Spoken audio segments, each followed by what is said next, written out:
नमस्कार दोस्तों, स्वागत है आप सभी का हमारे चैनल शिव पार्वती धार्मिक कथा में। आज मैं आप सभी के समक्ष गणेश चतुर्थी व्रत कथा प्रस्तुत करूंगी। हिंदू धर्म में व्रत और पूजा की दृष्टि से चतुर्थी तिथि का विशेष महत्व होता है। यह हर माह में 2 बार आती है। कृष्ण पक्ष की चतुर्थी तिथि को संकष्टी चतुर्थी या गणेश चतुर्थी कहते हैं। वहीं जो चतुर्थी तिथि शुक्ल पक्ष में पड़ती है उसे विनायक चतुर्थी कहते हैं।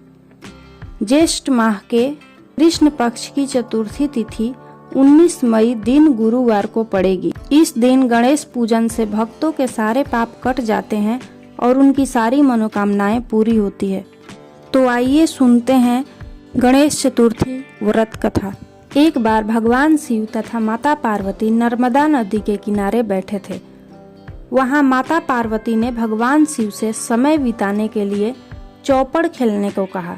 शिव चौपड़ खेलने के लिए तैयार हो गए, परंतु इस खेल में हार जीत का फैसला कौन करेगा, यह प्रश्न उनके समक्ष उठा तो भगवान शिव ने कुछ तिनके एकत्रित कर उसका एक पुतला बनाकर उसकी प्राण प्रतिष्ठा कर दी और पुतले से कहा, बेटा हम चौपड़ खेलना चाहते हैं, परंतु हमारी हार जीत का फैसला करने वाला कोई नहीं है, इसलिए तुम बताना कि हम दोनों में से कौन हारा और कौन जीता।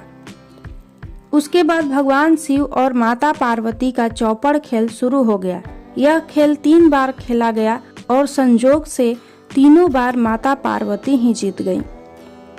खेल समाप्त होने के बाद बालक से हार जीत का फैसला करने के लिए कहा गया, तो उस बालक ने भगवान भोलेनाथ को विजयी बताया।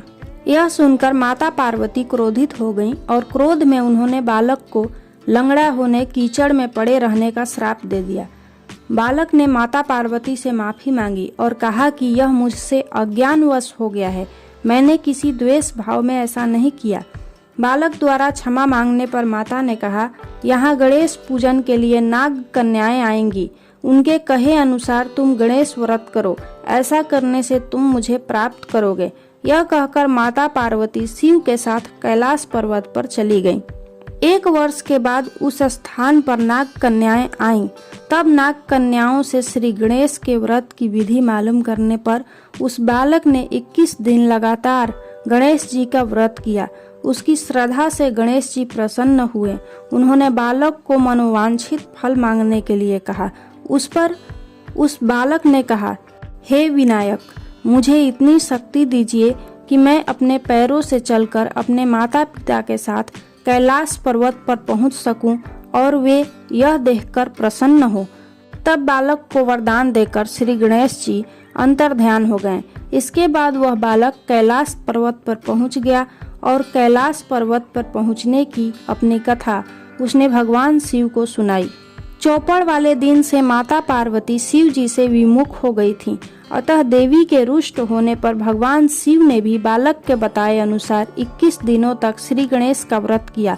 इस व्रत के प्रभाव से माता पार्वती के मन में भगवान शिव के लिए जो नाराजगी थी वह समाप्त हो गई। तब यह व्रत विधि भगवान शंकर ने माता पार्वती को बताई। यह सुनकर माता पार्वती के मन में भी अपने पुत्र कार्तिकेय जी से मिलने की इच्छा जागृत हुई। तब माता पार्वती ने भी 21 दिन तक श्री गणेश का व्रत किया तथा दुर्वा, फूल और लड्डुओं से गणेश जी का पूजन अर्चना किया। व्रत के 21वें दिन कार्तिकेय भगवान स्वयं माता पार्वती जी से मिलने आ गए।